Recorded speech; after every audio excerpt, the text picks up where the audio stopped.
Révélation du mystère de la justification pour le salut. Révélation du mystère de la justification pour le salut. Éternel Dieu de l'univers, nous bénissons ton très grand et très précieux nom en ce jour. Merci pour cette nouvelle semaine qui nous est accordée par ta pure et ta sainte grâce. Merci pour chacun de nous, merci pour ton amour, merci pour ce merveilleux thème que tu nous donnes et que tu vas t'en servir pour nous nourrir, pour répandre ta grâce et ta lumière sur nos cœurs et sur nos vies tout au long de cette semaine. Père éternel, pendant que nous prêtons notre attention à ce tout premier enseignement, nous disposons nos cœurs et notre entendement tout au long de cette semaine pour recevoir pleinement le contenu divin que tu as libéré à travers ce message. Seigneur, nous voulons saisir tout ce que tu as prévu pour nous et nous ne voulons rien manquer. Voilà pourquoi nous te supplions de nous faire la grâce d'être réellement connectés, d'être réellement concentrés, d'être réellement attentionnés. Nous voulons le faire humblement. Seigneur, fais-nous la grâce en cette semaine. Béni sois-tu pour ce thème spécial et précieux. Que toutes choses en cette semaine t'adorent et te louent et te donnent toute la gloire au nom puissant de Jésus-Christ. Amen. Frères et sœurs dans le Seigneur, un mystère, c'est une chose qui est très précieuse, et qui a été tenue cachée. Jusqu'à ce qu'elle soit révélée à des personnes bien données et bien disposées pour bénéficier de la chose. C'est ça un mystère. Donc, disposons-nous donc très humblement tout au long de cette semaine pour recevoir la révélation du mystère de la justification pour notre salut éternel. Nous allons lire dans Romains chapitre 8, versets 29 à 30, qui sera comme le texte de base général pour ce thème. Romains 8, 29 à 30. Je lis la parole du Seigneur. Car ceux qu'il a connus d'avance, il les a aussi prédestinés à être semblables à l'image de son Fils, afin que son Fils soit le premier-né entre plusieurs frères. Et ceux qu'il a prédestinés, il les a aussi appelés. Et ceux qu'il a appelés, il les a aussi justifiés. Et ceux qu'il a justifiés, il les a aussi glorifiés. Merci Seigneur. Bien-aimés frères et sœurs, nous pouvons constater dans ce texte une succession d'étapes. Dieu nous a créés et il nous connaît tous depuis le début. Et par la suite, Dieu va nous prédestiner à être semblables à l'image du Christ. La Bible dit que Christ lui-même est l'image visible du Dieu invisible. Donc Dieu va faire en sorte que chaque homme, ou alors Dieu va programmer chaque homme, il va prédestiner chaque homme à devenir semblable à Christ. Et par la suite, tous ceux qui ont ainsi été prédestinés vont aussi être appelés. Donc Dieu va adresser sa parole aux hommes pour appeler. Et ceux qui vont répondre à son appel, il va commencer à les justifier. Et par la suite, il va les sanctifier pour les glorifier. Donc c'est une succession d'étapes. Notre thème dit « Révélation du mystère de la justification pour le salut ». Et nous sommes aujourd'hui le lundi 30 mai 2022. Et le premier sous-thème que nous allons méditer aujourd'hui, c'est la peine du péché, les tribunaux divins et la justice de Dieu. La peine du péché, les tribunaux divins et la justice de Dieu. C'est ce que nous allons voir aujourd'hui.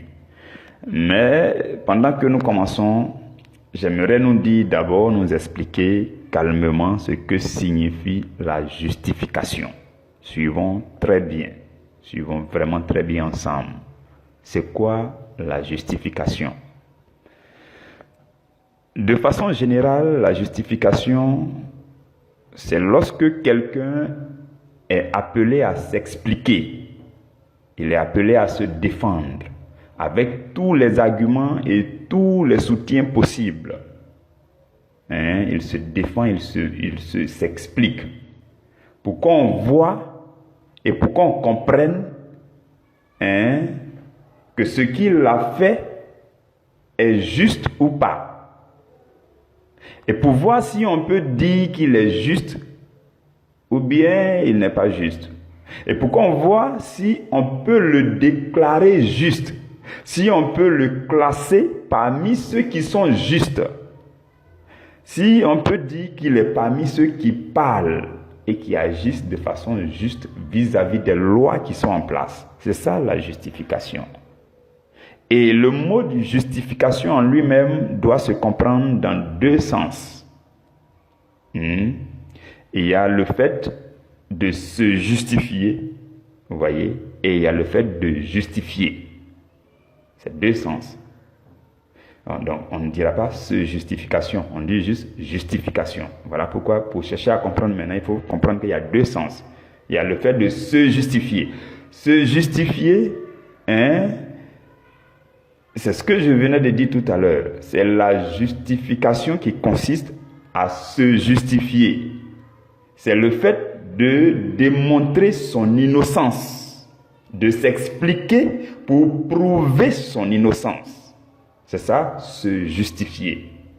Mais dans un autre sens, la justification consiste à justifier quelqu'un d'autre. Vous voyez, vous me suivez, C'est-à-dire qu'on le déclare juste s'il a réussi à se justifier lui-même. Ou bien si on le peut, on le rend d'abord juste avant de le déclarer juste. C'est-à-dire que si on peut le secourir, si on peut l'aider à se justifier, et par la suite, il est déclaré juste. Alors on dira qu'on l'a justifié. C'est différent de lorsque lui-même il se justifie. Mais tout cela mis ensemble, ça donne tout le sens le plus large possible du terme justification. Et le sens biblique, revenons-en maintenant au sens biblique de ce mot. Le sens biblique de la justification, c'est le fait de rendre un pécheur juste avant de le déclarer juste. Vous comprenez? Donc on le rend d'abord juste, par la suite on le déclare juste. C'est ça le sens biblique. Donc bibliquement, la justification, c'est lorsque le pécheur réalise son état de pécheur avec regret, avec amertume et tristesse. Et c'est lorsque ce pécheur-là réalise sa condamnation, il réalise le danger de sa mort, le danger de l'enfer. C'est encore lorsque ce pécheur est angoissé au sujet de son sort. Lorsqu'il réalise tous les dangers imminents de la colère de Dieu et du sévère jugement de Dieu. C'est comme ça que cela commence. Et lorsque ce pécheur accepte la main tendue du Christ pour avouer tous ses péchés et pour recevoir le salut, c'est alors que commence un processus que la Bible appelle la justification de ce dernier. Vous comprenez? J'espère que vous me suivez très bien. Donc c'est un processus, ce processus appelé justification, est un processus au bout duquel cette personne est déclarée juste par Dieu. Dieu le déclare juste. Vous comprenez? Ses péchés lui sont pardonnés il est lavé, il est purifié, il reçoit le salut éternel et la paix avec Dieu. C'est ça la justification. Donc la justification est une sorte de sanctification. C'est-à-dire que Dieu nous purifie, il nous lave, il nous rend saints grâce à Jésus-Christ. Vous comprenez? Et après cette sanctification importante et considérable, après ce premier grand lavement qu'on appelle justification, le croyant étant encore vivant sur la terre, il commence un nouveau processus qu'on va appeler la sanctification continuelle. Donc la sanctification est une justification, non, la justification est une sanctification initiale, une grande sanctification. Et après ça, maintenant, le croyant, comme il est encore en vie, c'est comme il mourait sur le champ, il partait au paradis. Mais comme il est encore en vie et qu'il est exposé au danger de ce monde, il commence maintenant un nouveau processus qu'on appelle la sanctification continuelle, ou encore une vie de sanctification qui est une nouveauté de vie. Et c'est de ce mot sanctification que mes frères et sœurs, mon frère Paulin et ma sœur Tendresse ont parlé durant les 2 semaines qui se sont passées. Mais durant cette semaine, nous allons parler de la justification, qui est une sanctification assez considérable, une sanctification, on va dire, initiale, à cause de la taille des péchés qui ont été accumulés. Donc, il va y avoir un lavement, un sérieux nettoyage de l'âme. Et cela va nous introduire dans le salut. C'est ça la justification. Vous comprenez? C'est ce grand mystère de la justification qui est couramment appelé la nouvelle naissance ou encore la conversion. Vous comprenez? J'espère que vous comprenez mieux maintenant. Mais la notion de nouvelle naissance a tellement été prise à la légère, à tel point que nous voyons beaucoup de convertis qui retournent facilement à leur péché, comme lorsque le chien retourne à ses vomissures, selon 2 Pierre chapitre 2, verset 22. Et aussi Proverbe 26, verset 11 qui dit « Comme un chien qui retourne à ce qu'il a vomi, ainsi est un insensé qui revient à sa folie. » Vous comprenez? C'est vraiment triste. C'est vraiment triste qu'il en soit ainsi dans le corps du Christ. Mais la raison principale, c'est que les gens n'ont pas compris les profondeurs de la nouvelle naissance. C'est ce que nous on a appelé le mystère de la justification. Les gens n'ont pas compris cette profondeur de la nouvelle naissance, de la conversion.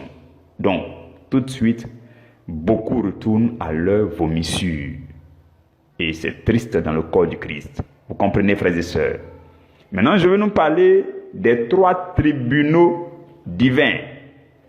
Il existe 3 tribunaux,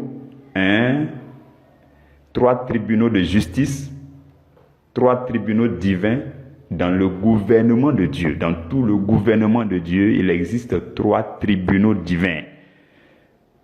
Il y a le tribunal de la loi et il y a aussi le tribunal de la foi et il y a encore le tribunal de la fin des temps. Voici les 3 tribunaux dans le gouvernement de Dieu. Le tribunal de la foi, le tribunal de la loi et le tribunal de la fin des temps. Nous allons commencer, on va aller en détail à travers ces 3 tribunaux. Nous allons commencer par le tribunal de la foi. Non, le tribunal de la loi, pardon. Nous allons commencer avec le tribunal de la loi. Donc, suivez-moi très bien. Au tribunal de la loi, frères et sœurs, c'est Dieu qui en est le juge. Et le tribunal de la loi, c'est le tribunal pour le jugement de tous ceux qui ont vécu avant Christ. Et aussi de tous ceux qui vivent maintenant, mais qui ne connaissent pas Christ. Suivez-moi très bien pour comprendre. Donc on parle là du tribunal de la loi. Et ce que je nous dis, c'est que pour tous ceux qui ont vécu avant Christ, Et encore pour tous ceux qui vivent maintenant en notre temps, mais qui ne connaissent pas Christ, c'est ceux-là qui sont jugés devant ce tribunal de la loi. Et Dieu est le juge. Pourquoi? Parce que Christ n'interviendra pas dans leur jugement, parce qu'ils ne le connaissent pas. Christ ne leur a pas été révélé. Donc avant l'avènement de Jésus, Jésus n'avait pas été révélé aux gens. Et même après l'avènement de Jésus, s'il existe encore dans quelques contrées, dans quelques villages, dans quelques pays, que ce soit des hommes qui ne connaissent pas Christ, ceux-là sont jugés devant le tribunal de la loi, mais Christ n'intervient pas dans leur jugement parce qu'ils ne le connaissent pas. Vous comprenez? Vous me suivez très bien. Donc, ceux qui ont vécu avant Christ, à qui Christ n'a pas été révélé, ceux-là, quand ils vivaient, ils étaient jugés devant le tribunal de la loi. Et Dieu est le juge principal de ce tribunal. Et ceux qui vivent en notre temps, qui ne connaissent pas Christ, dans toutes leurs affaires qui concernent le péché, ils sont jugés devant le tribunal de la loi. Et c'est Dieu qui est le juge. Christ aussi ne va pas intervenir parce qu'ils ne connaissent pas Christ. Christ ne leur a pas encore été révélé. Vous comprenez? Et ce tribunal reçoit donc tous ceux qui ont péché contre Dieu et contre sa loi. Tous ceux qui ont péché contre Dieu et contre sa loi, ils se présentent devant ce tribunal de la loi. Et ce tribunal s'appelle aussi la justice de la loi. C'est uniquement la loi de Dieu qui est le code pénal qui sert de jugement dans ce tribunal. C'est le lieu de jugement des hommes par Dieu selon la loi de Dieu. Mais il y a une raison, qui fait que aucun homme ne peut s'en sortir devant ce tribunal. Aucun homme ne peut être déclaré innocent devant ce tribunal de justice de la loi.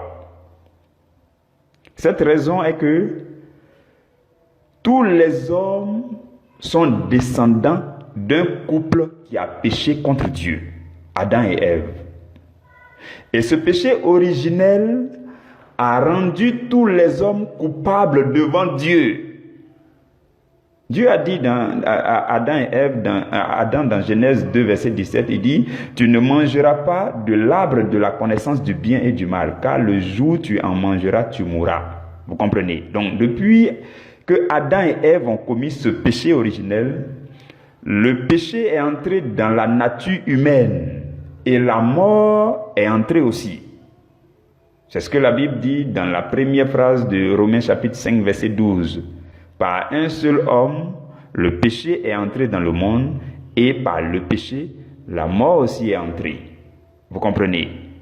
De telle sorte que, par ce péché originel, le péché lui-même, considéré comme une sorte de pollution, va s'attacher à la nature humaine pour se manifester de plusieurs manières, de génération en génération, et pour produire toutes sortes de désobéissances et d'offenses contre Dieu.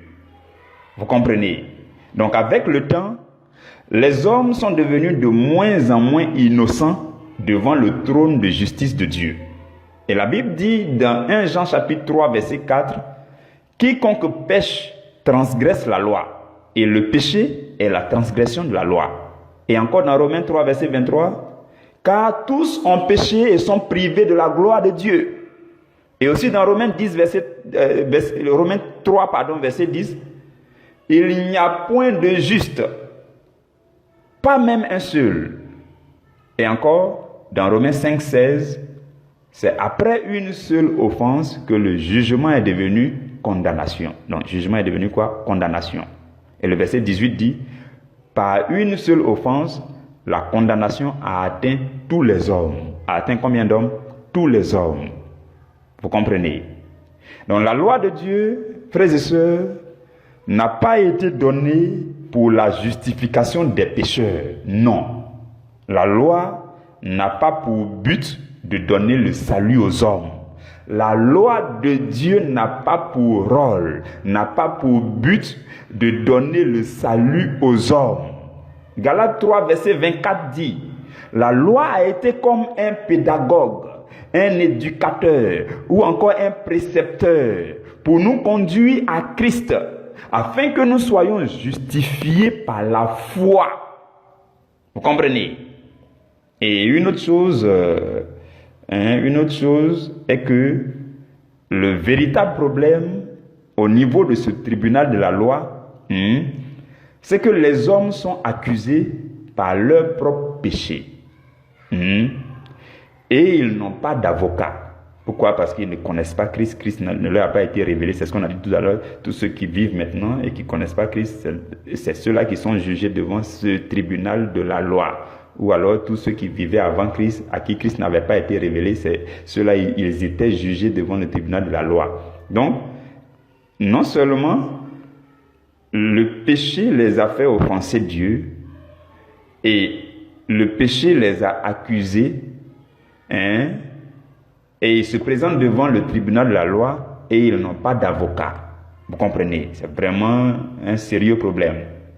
Je voudrais que vous imaginiez un procès dans lequel l'accusé est vraiment fautif. Il a vraiment été pris en flagrant délit de péché. Et lui-même reconnaît qu'il a péché. Et avec tout cela, il n'a aucune défense. Il n'a pas d'avocat. Vous voyez comment c'est pitoyable. Et un autre problème plus grave, c'est que l'accusé a péché contre le juge. Ce n'est pas le juge qui l'accuse, mais ce sont ses péchés contre le juge qui l'ont accusé et qui l'ont traduit en justice devant le juge contre qui il a péché. Et donc tout cela devient très compliqué pour les hommes qui sont malmenés par la nature pécheresse. Vous comprenez, frères et sœurs? C'est une situation assez triste pour les hommes. Mais la Bible va dire dans Galates 2, versets 16 à 17, « Ce n'est pas par les œuvres de la loi que l'homme est justifié, mais par la foi en Jésus-Christ. » Et la Bible dit, « Nous aussi, nous avons cru en Jésus-Christ afin d'être justifiés par la foi en Christ, et non par les œuvres de la loi. Parce que nul chair ne sera justifié par les œuvres de la loi. » Et encore dans Romains 10, verset 4, « Car Christ est la fin de la loi pour la justification de tous ceux qui croient. » Vous comprenez? Donc il n'est pas question de la loi, ni question des œuvres de la loi, mais il est question de la foi en Christ qui justifie les hommes. La loi n'a été qu'un pédagogue pour conduire les gens jusqu'à la période de Christ. Parce que Christ est la fin de cette loi pour la justification de tous ceux qui ont la foi en Christ. Vous comprenez tout cela? Voici donc toute la nécessité et toute l'urgence pour tous les hommes de se tourner vers le tribunal que Dieu a dressé depuis l'avènement du Seigneur Jésus. Et c'est le tribunal de la foi. Hébreux 4, verset 16 l'appelle le trône de la grâce. Approchons-nous donc avec assurance du trône de la grâce, afin d'obtenir miséricorde et de trouver grâce pour être secourus dans nos besoins. Et notre besoin le plus imminent en tant que pécheurs, frères et sœurs, c'est la justification, le pardon, le salut, la paix et la réconciliation avec Dieu.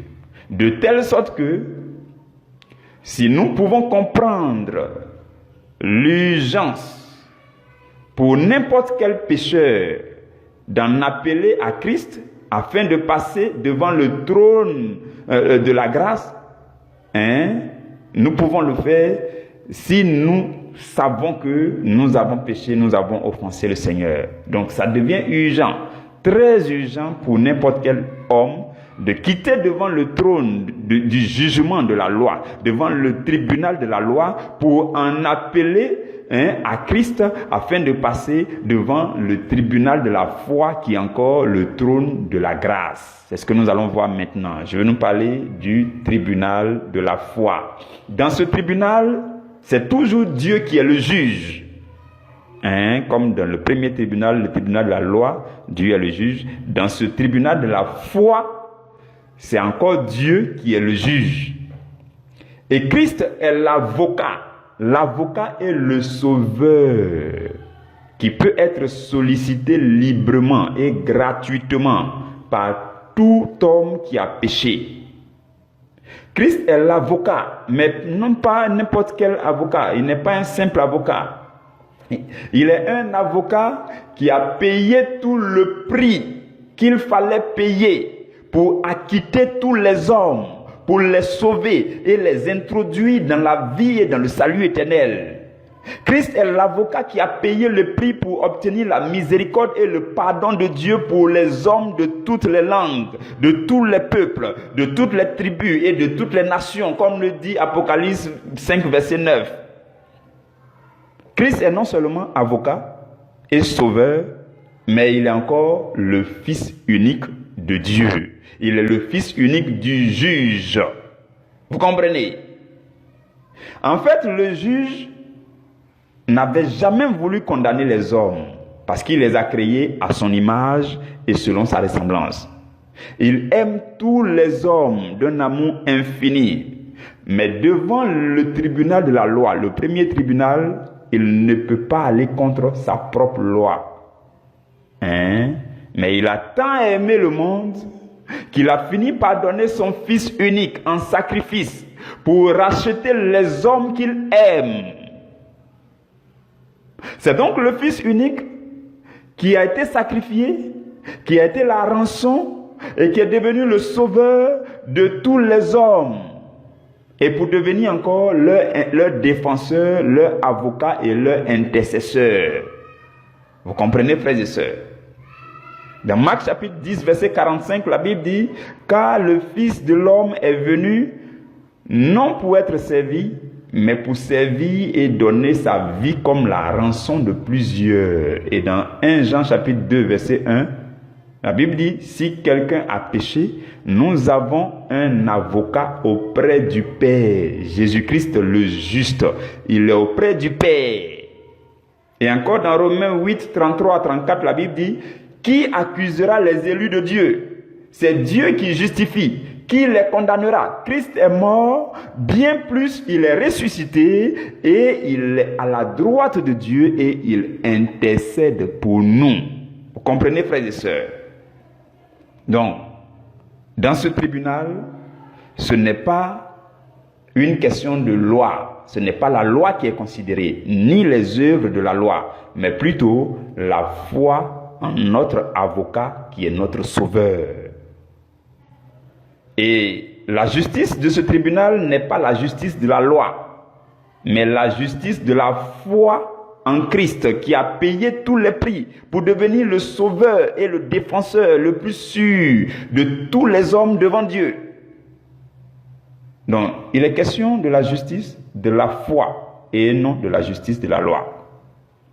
La Bible dit dans Romains 4, verset 13, « Ce n'est pas par la loi que l'héritage du monde a été promis à Abraham ou à sa postérité, mais c'est par la justice de la foi. » Et encore dans Romains 3, 21, 22, la Bible dit « Maintenant, sans la loi, est manifestée la justice de Dieu, à laquelle rendent témoignage la loi et les prophètes.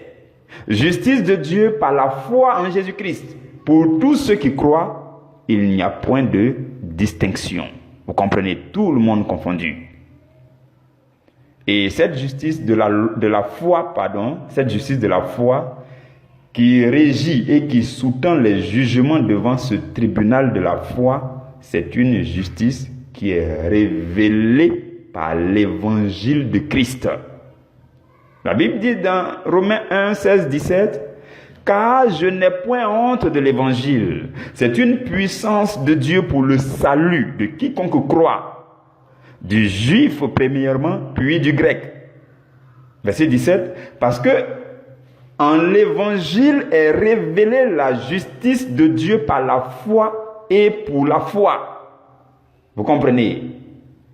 Et Paul dira au sujet de lui-même et par rapport à son propre salut, il dira dans Philippiens 3, 8 à 9, il dit Et même je regarde toutes choses comme une perte à cause de l'excellence de la connaissance de Jésus-Christ mon Seigneur, pour lequel j'ai renoncé à tout, et je regarde comme de la boue, afin de gagner Christ et d'être trouvé en lui, non avec ma justice, celle qui vient de la loi, mais avec celle qui s'obtient par la foi en Christ, la justice qui vient de Dieu par la foi. Vous comprenez tout cela? Donc, frères et sœurs, sachons une chose très importante, c'est que tant que nous sommes en vie sur cette terre, nous pouvons toujours obtenir le salut et la paix avec Dieu en faisant appel au Christ et en passant devant le tribunal de la foi, qui est le tribunal de la grâce et de la miséricorde de Dieu.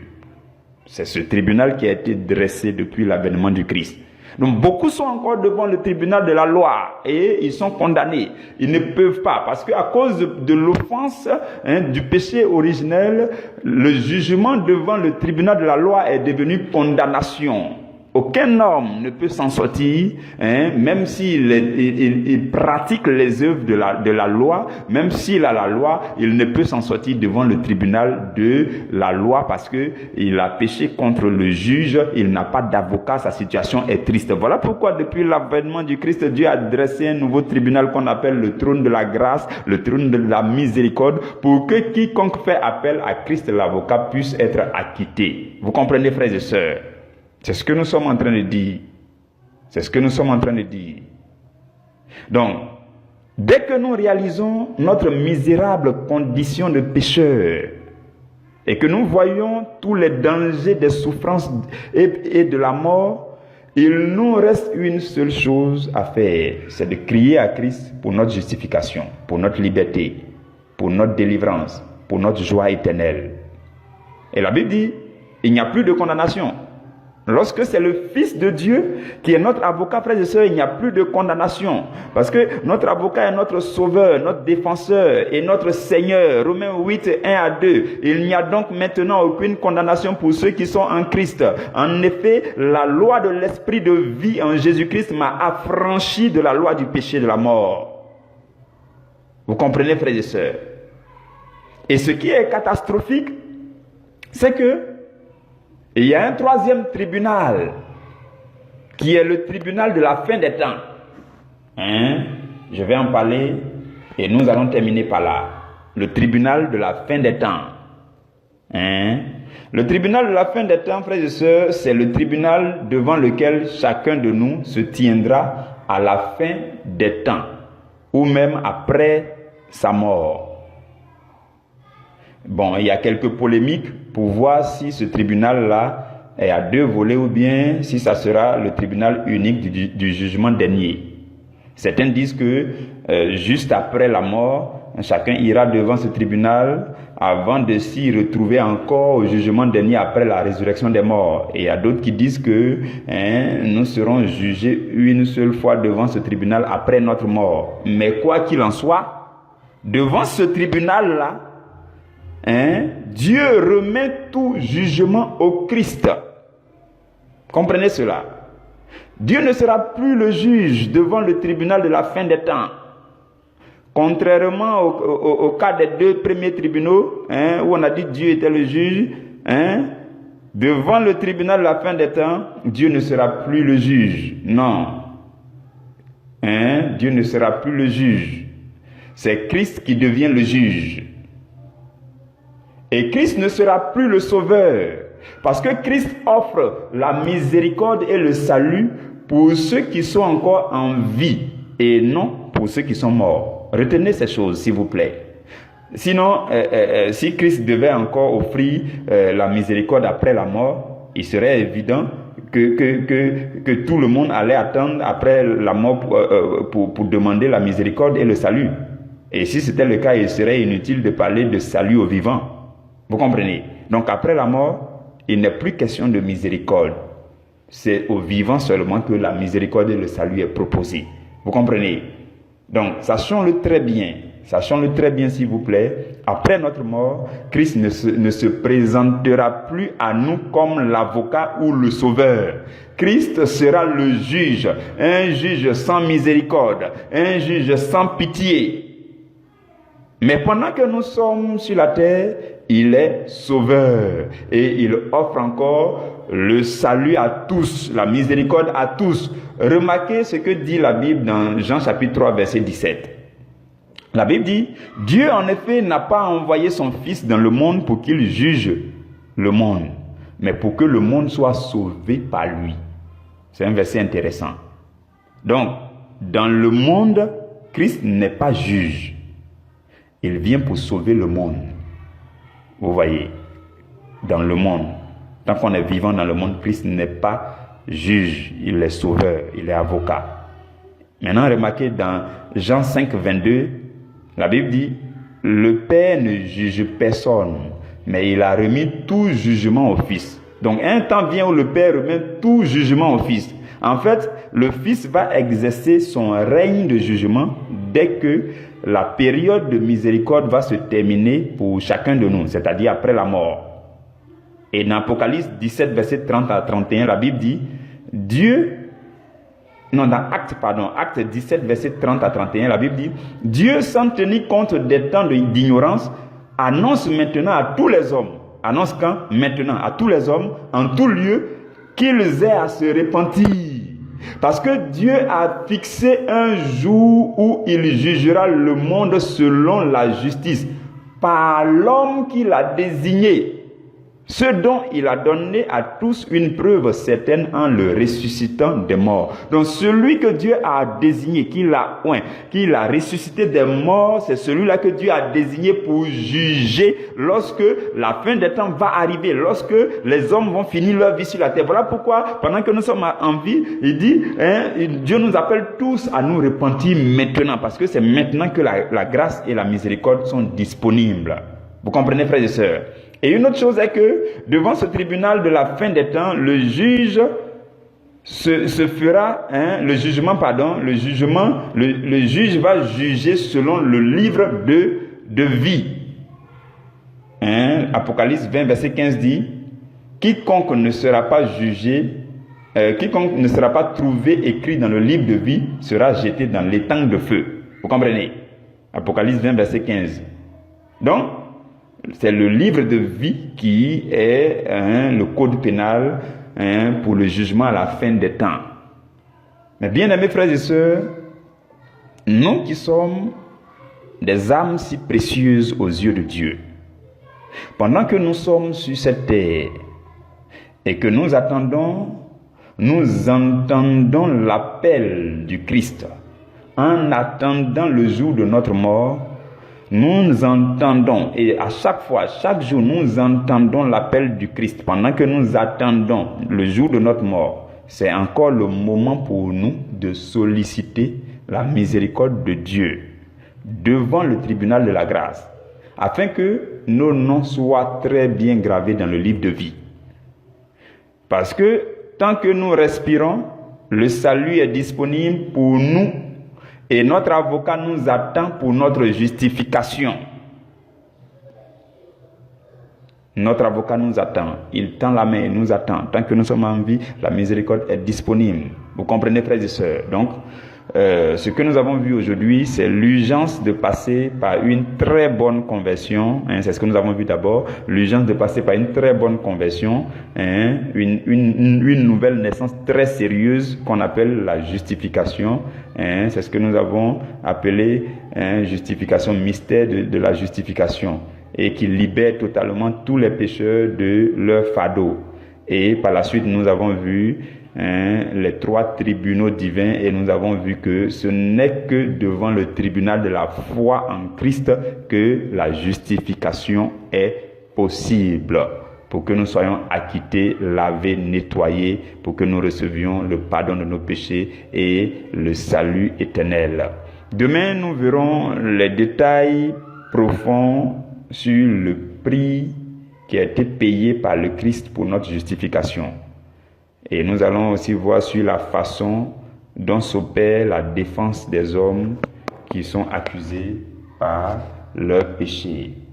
Seigneur éternel, Dieu de gloire, Dieu saint, Dieu miséricordieux, Dieu magnifique, Dieu grand, riche en bonté, Dieu lent à la colère, très miséricordieux, nous bénissons ton nom aujourd'hui, nous célébrons ton très grand nom, gloire à toi éternellement, au nom de Jésus-Christ. Amen.